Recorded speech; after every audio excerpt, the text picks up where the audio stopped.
रहमान रहीम। मैं हूं आपका होस्ट बड़ा भाई और आप मेरा यूट्यूब चैनल देख रहे हैं। इस वीडियो में हम बात करेंगे एक बेहतरीन प्रोडक्ट की जो कि पाकिस्तान स्टॉक एक्सचेंज के ऊपर लिस्टेड है। उसका जो बेसिक इंडेक्स है जिसको वो फॉलो करता है वो KSE 30 इंडेक्स है। KSE 30 इंडेक्स वो इंडेक्स है जिसके अंदर तमाम कंपनी जो है वो इस्लामिक हैं। और ये जो प्रोडक्ट मैं लेके आ रहा हूँ ये है मीज़ान बैंक का प्रोडक्ट। और मीज़ान बैंक आपको पता है कि कम्प्लीटली इस्लामिक बैंक है। जो भी इस्लामिक बैंक्स पाकिस्तान में ऑपरेट कर रहे हैं उसमें से सबसे ज़्यादा बेनिफिशियल और लोगों को एक्सेप्टेंस जो लोगों में है वो है मीज़ान बैंक की। तो मीज़ान बैंक ने देखा कि स्टॉक मार्केट के अंदर लोग बहुत ज़्यादा इंटरेस्टेड हैं और दिन ब दिन इसके अंदर वॉल्यूम बढ़ता जा रहा है स्टॉक मार्केट के अंदर लोगों की इन्वेस्टमेंट्स का। तो मीज़ान बैंक ने ऐसे एक पूल ऑफ कंपनीज बनाया है जिसमें आप चाहें तो उसमें इन्वेस्ट कर सकते हैं। इसका तरीक़ेकार कुछ इस तरह होगा कि आप एज एन इन्वेस्टर अगर आपको जनरल नॉलेज नहीं है कि किन किन कंपनीज़ में मैं इन्वेस्ट करूं तो मैं अच्छा मुनाफा कमा सकूं, तो ये प्रोडक्ट बिल्कुल उन लोगों के लिए है जिनके पास ना फंडामेंटल एनालिसिस का नॉलेज है ना उनके पास टेक्निकल एनालिसिस का नॉलेज है। मीज़ान ETF जो है एक सम ऑफ 12 कंपनीज़ है और वो तमाम की तमाम 12 कंपनीज़ जो हैं वो इस्लामिक कंपनीज़ हैं। उसमें मेजॉरिटी कंपनीज़ वो हैं जो कि डिविडेंड भी देती हैं, कुछ क्वार्टरली देती हैं, कुछ हाफ ईयरली देती हैं और कुछ ईयरली भी देती हैं। तो जो डिविडेंड है मीज़ान बैंक की वो ऑप्शन है कि वो डिविडेंड आपको इन्वेस्टर्स को ट्रांसफ़र कर दे या तो वो उस जो आपका ETF है मीज़ान ETF है उसके अंदर वो एडजस्ट करके उसकी प्राइस बढ़ा दे। तो वैल्यू एडिशन भी हो सकती है, ग्रोथ स्टॉक के तौर पर भी आप इसको ले सकते हैं और इसको आप जो है डिविडेंड्स के लिए भी परचेज़ कर सकते हैं। तो आइए सबसे पहले हम इसकी मीज़ान बैंक की साइट के ऊपर जाके देखते हैं कि इसके अंदर डिटेल्स इसकी हैं क्या। इसको कहते हैं मीज़ान एक्सचेंज ट्रेडेड फ़ंड। इसकी जो लिस्टिंग है जो स्टॉक एक्सचेंज के ऊपर लिस्टिंग है वो है MZN PETF के नाम से। आगे आने वाले कुछ चंद एक मिनट में हम इसके ऊपर बात भी करेंगे, इसकी डिटेल्स मैं आपसे शेयर करूंगा। सबसे पहले मैंने सोचा कि मैं आपको अल मीज़ान इन्वेस्टमेंट मैनेजमेंट जो इसकी अपनी वेबसाइट है उसके ऊपर जाके इसकी डिटेल्स आपसे शेयर करूँ और आपको बताऊँ कि इसमें क्या क्या डिटेल्स आती हैं। तो इसमें जो है इनका ऑब्जेक्टिव यही है कि आप ये शरिया कंप्लाइंट, हमारे बहुत सारे ऐसे इन्वेस्टर्स हैं जो चाहते हैं कि हम इन्वेस्टमेंट तो करना चाहते हैं लेकिन हमें ऐसी स्ट्रीम बताएं जो शरिया कंप्लाइंट हो। तो जब ये लॉन्च हुआ था तो इसकी प्राइस थी 8 रुपये, लेकिन अभी इस टाइम जो 14 फरवरी के जो डेट है इसकी अपडेटेड प्राइस चल रही है 11.73 रुपये। तो इसकी प्राइस फ्लक्चुएट करती रहती है क्योंकि जैसे मैंने आपको बताया कि इसमें 12 कंपनीज का ग्रुप है। तो उन 12 कंपनीज का जो ग्रुप है जैसे ही उनकी प्राइस अप एंड डाउन होती है इसी तरह इसकी भी total price up and down भी होती है। इसके अंदर जो पोर्टफोलियो के फ़ायदे हैं वो ये हैं कि आपका पोर्टफोलियो डाइवर्सिफाइड रहता है। डाइवर्सिफाइड से मुराद ये है कि पाकिस्तान स्टॉक एक्सचेंज के अंदर जितने भी एक पॉजिटिव जो सेक्टर्स हैं जो कि बेनिफिशियल रहे हैं पिछले कुछ सालों के अंदर, इन्होंने तमाम सेक्टर्स के अंदर थोड़ी थोड़ी अपनी इन्वेस्टमेंट की हुई है। इससे ये हुआ कि एक सेक्टर अभी अच्छा परफॉर्म अगर नहीं भी कर रहा तो कोई और सेक्टर उसमें उस टाइम फ्रेम में अच्छा परफॉर्म कर सकता है। तो एवरेज आउट हो के आपकी जो प्राइस है, आपकी इन्वेस्टमेंट है वो बरकरार रहती है और ना कि बरकरार रहती है, वो जो टाइम टू टाइम वो बढ़ती रहती है। तो इसका ये बहुत बड़ा एक बेनिफिट है। उसके अलावा इसको आप जो है कहाँ परचेज़ कर सकते हैं, इसको आप स्टॉक एक्सचेंज के ऊपर परचेज़ कर सकते हैं और आप इसको इंट्राडे मूवमेंट के अंदर भी पकड़ सकते हैं। इसका मतलब ये है कि जो म्यूचुअल फंड्स होते हैं वो डे एंड की प्राइस उसके ऊपर लगती है, जब कंसोलिडेट होती है प्राइस तब उसकी प्राइस आपको लगती है। लेकिन इसमें जैसे स्टॉक्स की प्राइस अप एंड डाउन हो रही होती है और उस प्राइस के ऊपर आप परचेज़ कर सकते हैं। सिमिलरली मीज़ान ETF को भी आप स्टॉक मार्केट के अपने अकाउंट से आप डेली के जो टाइम उस मोमेंट का टाइम आ रहा है उसके ऊपर आप इसकी सेल और परचेज़ कर सकते हैं। और इसमें एक और बेनिफिट ये है कि आपके जो स्टॉक्स हैं जो चूज़ होते हैं इस ETF के अंदर, ये एक जो प्रोफेशनल मैनेजमेंट लोग होते हैं, जो प्रोफेशनल मैनेजमेंट सीखी होती है, जिन्होंने स्टॉक एक्सचेंज के अंदर जिसका फाइनेंस का बैकग्राउंड होता है, वो अपना टेक्निकल एनालिसिस, फंडामेंटल एनालिसिस करके उसके अंदर वो फिर पोर्टफोलियो के अंदर वो स्टॉक्स चूज़ करते हैं। जो इसके फंड मैनेजर हैं वो डॉक्टर इमरान अशरफ उस्मानी है और इनका एक बहुत अच्छा बैकग्राउंड रहा है और काफ़ी अरसे से ये इसके मीज़ान बैंक के स्टॉक्स को मैनेज कर रहे हैं। इसके अलावा अगर हम देखें तो इसके फ़ायदे कुछ इस तरह हैं कि ये एक ओपन एंडेड फंड है। ओपन एंडेड फंड का मुराद ये होता है, इसका मतलब ये होता है कि किसी भी टाइम आप चाहें उसको आप बेच के अपने पैसे कैश आउट करवा सकते हैं। कुछ ऐसे म्यूचुअल फंड्स होते हैं जिसमें आपको फिक्स डिपॉजिट करवाना पड़ता है, कुछ टर्म डिपॉजिट्स होते हैं, कुछ महीने के लिए डिपॉजिट्स हो रहे होते हैं, कुछ आपके जो हैं वो साल के लिए डिपॉजिट हैं, कुछ 3 साल और इसी तरह कुछ 5 या 10 साल के लिए। लेकिन ये ओपन एंडेड फंड है। ओपन एंडेड फंड का मतलब ये है कि आप किसी भी टाइम इसको बेच कर अपना कैश वापस ले सकते हैं जो उस टाइम उसकी कैश की वैल्यू चल रही होगी। इसकी कैटेगरी जो है शरिया कंप्लाइंट है, इसमें तमाम शेयर जो है वो शरिया कंप्लाइंट है और ये एक एक्सचेंज ट्रेडेड फंड्स की कैटेगरी में लाया करता है। इसका जो मीज़ान बैंक का टिकर है जो कि आपको स्टॉक एक्सचेंज के ऊपर मिलेगा वो MZN-PETF के नाम से मिलेगा, मीज़ान पाकिस्तान एक्सचेंज ट्रेडेड फंड इसको कहते हैं। ये लॉन्च हुआ था 2020 के अंदर और इस टाइम इसकी जो फंड का साइज़ है वो 0.08 बिलियन रुपीज़ है।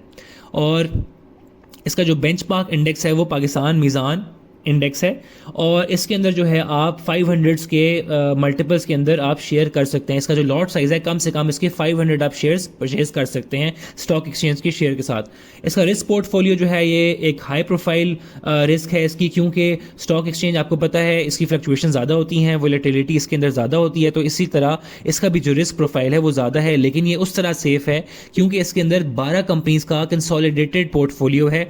कुछ कंपनीज परफॉर्म कर रही होती हैं, कुछ नहीं कर रही होती हैं, तो एवरेज आउट होकर आपको एक अच्छा रिजल्ट मिल सकता है। इसकी जो मैनेजमेंट फीस है वो 0.5% पर एनम है। इसका मतलब ये है कि जितना आपका एसेट होगा, लेट सपोज आपका ₹1,00,000 का एसेट है तो उसका 0.5% आपकी मैनेजमेंट फीस होगी सालाना। और इसके अंदर रीबैलेंसिंग जो है वो हाफ ईयरली होती है। इसका मतलब ये है कि 6 महीने बाद अगर वो फंड मैनेजर देखता है कि जो कंपनीज उसने चूज़ की हुई हैं अपने पोर्टफोलियो के अंदर, जो 12 कंपनीज शरिया कंप्लाइंट उसने चूज़ की हैं वो परफॉर्म नहीं कर रही, तो वो उसको रीबैलेंस भी कर सकता है और उसमें वो कंपनीज डालेगा जो कि उस टाइम फ्रेम में अच्छा परफॉर्म कर रही हैं। तो ये आधे साल बाद 6 महीने बाद इसमें रीबैलेंसिंग भी होती है। इसका ट्रस्टी जो है वो CDC है, सेंट्रल डिपॉजिटरी है, गवर्नमेंट की ऑर्गेनाइजेशन है, तो आप इस पर बिल्कुल जो है वो इत्मीनान रख सकते हैं। और ये पाकिस्तान स्टॉक एक्सचेंज के अंदर लिस्टेड है और इसकी रेटिंग जो है AM1 है। तो आप देख सकते हैं इसकी रेटिंग बहुत अच्छी है और ये वो तमाम कंपनीज हैं जिससे इसने शुरू किया था। लेकिन आइए मैं इसके बाद आपको डिटेल एनालिसिस की तरफ लेके चलता हूँ। इसके ऊपर हम और भी डिटेल्स देखेंगे कि इसमें क्या क्या और चीज़ें पाई जाती हैं। आज की डेट में इसने आज 11.74 का हाई लगाया और लो 11.50 का लगाया। इसमें 24,500 वॉल्यूम्स आज की डेट में ट्रेड हुए। पिछले एक साल में ये अपना जो हाई है इसका 12.76 रहा और लो जो है इसका 7.26 रहा। और हम देखते हैं कि इसका मार्केट कैप जो है 72 तकरीबन 73 मिलियन जो है इसका मार्केट कैप वॉल्यूम का रहा। और जो है हम देखते हैं कि इसकी जो इसके बाद मैंने सोचा कि आपको मैं एनालिसिस दिखाऊं कि इसका जो ट्रेडिंग इंडेक्स है, जो बेंचमार्क इंडेक्स है, उसके सामने इसकी परफॉर्मेंस, उसके अगेंस्ट इसकी क्या परफॉर्मेंस रही है। तो आप देख सकते हैं कि जो लाइट ग्रीन लाइन है ये इसकी अपनी लाइन है, इसकी परफॉर्मेंस की लाइन है और KSE 100 इंडेक्स के साथ इसको कंपैरिजन किया गया है। और आप देखेंगे कि हमेशा मोस्टली जो है जित पास्ट में इसका जो परफॉर्मेंस है वो अगर हम आप मंथली के तौर पे देखें तो मंथली में हम देखते हैं कि इसकी परफॉर्मेंस बिल्कुल इंडेक्स के साथ साथ पैरेलल में रही है और बहुत सारी जगहों पे इसने इंडेक्स को आउट परफॉर्म भी किया है। फिल वक्त क्योंकि इंडेक्स की जो परफॉर्मेंस है वो काफ़ी लो जा रही है और मार्केट में क्योंकि इलेक्शंस की वजह से टर्मोइल आया हुआ है, उसकी वजह से जो है ये काफ़ी अप्स एंड डाउन चल रहे हैं। लेकिन मुझे उम्मीद है कि ये आगे आने वाले टाइम के अंदर इंडेक्स को आउट परफॉर्म ज़रूर करेगा। इसमें अगर हम देखें तो पिछले एक हफ्ते के अंदर इसका जो रिजल्ट है वो बेहतर नहीं रहा है और महीने के अंदर भी क्योंकि हमारा इलेक्शन मंथ चल रहा है तो महीने की इसकी परफॉर्मेंस जो है वो थोड़ी लो रही है। लेकिन आप 3 महीने के अंदर देखें तो 5.9% इसने आपको अच्छा रिटर्न दिया है और 6 महीने के अंदर इसने 24% रिटर्न दिया है और पिछले एक साल में इसने 42% रिटर्न आपको दिया है। इसका मतलब ये हुआ कि अगर आपने 1 लाख रुपए के मीज़ान ETF फंड्स लिए थे तो इस टाइम आपके वो 1,42,000 या 43,000 हुए हैं। इसके जो आगे कंपेटिटर्स हैं वो NBP का ETF है, NIT का ETF है और UBL बैंक का ETF है। लेकिन अगर आप मेरा मशवरा लेते हैं तो मीज़ान बैंक का जो ETF है उसने सबसे बेहतर रिटर्न पिछले साल में दिया और वो 42%, तकरीबन 43% रिटर्न दिया है। और जैसे कि मैं आपको बता रहा था कि इसके अंदर कंपनीज़ हैं, जिसमें 12 कंपनीज़ हैं शरिया कंप्लाइंट, तो इसमें ये आपको मैं दिखाऊं कि इसमें ये कंपनीज़ ATRL है, एंग्रो फर्टिलाइज़र है, एंग्रो कॉरपोरेशन है, हब पावर है, लकी सीमेंट है, मीज़ान बैंक है, मेपल लीफ है, OGDC है, PPL है, PSO है, SNGP है और सिस्टम्स लिमिटेड है।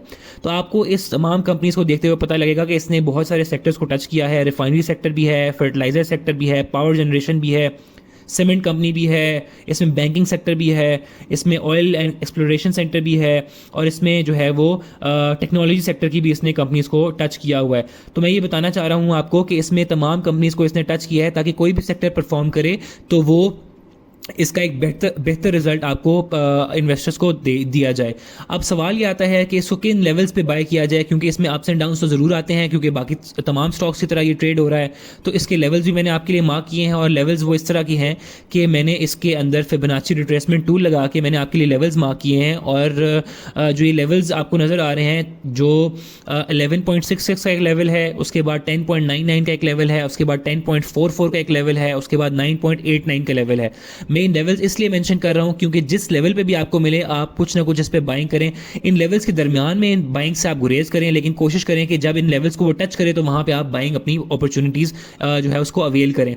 तो मैं समझता हूं कि कुछ आपको जो है वो 11.66 से बाई कर लेना चाहिए था। जैसे कि आपको नज़र आ रहा है कि कैंडल आपकी नीचे की तरफ जा रही है, तो नेक्स्ट आपका टारगेट जो है तकरीबन 11 रुपये का होना चाहिए। उससे अगला टारगेट आपका 10.45 का होना चाहिए। उससे अगला टारगेट आपका 9.89 का होना चाहिए। तो हर लेवल के ऊपर आपको कुछ ना कुछ इसमें बाइंग करनी चाहिए, और आप कोशिश करें कि इसमें वक्तन फ़वक्तन अपनी जो आपकी सेविंग है उसमें एक्यूमुलेट करते जाएं। और अगर आपको बिल्कुल समझ नहीं है कि मैं कौन से स्टॉक्स लूं, तो आपके लिए बेस्ट ऑप्शन जो है, बेस्ट प्रोडक्ट जो है वो मीज़ान ETF का हो सकता है। और आने वाले टाइम में इंशाल्लाह आपको ये ग्रोथ स्टॉक भी जो है वो उसके तौर पे भी एक्ट करेगा, और आपका जो है ये डिविडेंड्स भी आपको इंशाल्लाह साथ साथ वो देता रहेगा। मैं समझता हूँ कि ये बड़ी कॉम्प्रिहेंसिव वीडियो रही है, और इसमें काफ़ी डिटेल में हमने टच कर लिया। और एक ये बेहतर प्रोजेक्ट था, काफ़ी अरसे से मैं इसके ऊपर बात करना चाह रहा था, लेकिन ये क्योंकि एक डिटेल में इसके ऊपर बात करना थी, तो इसमें मुझे काफ़ी रिसर्च करनी पड़ी आप लोगों के लिए, ताकि मैं इन्फॉर्मेटिव वीडियो लेके आऊँ। अगर आप इसके अलावा भी कोई चाहते हैं जिसमें हम बात करें, तो ज़रूर कमेंट्स में मेंशन करें। इंशाल्लाह हम कोशिश करेंगे कि उसको हम इनकॉर्पोरेट करें। आपका दोस्त, आपका होस्ट, बड़ा भाई।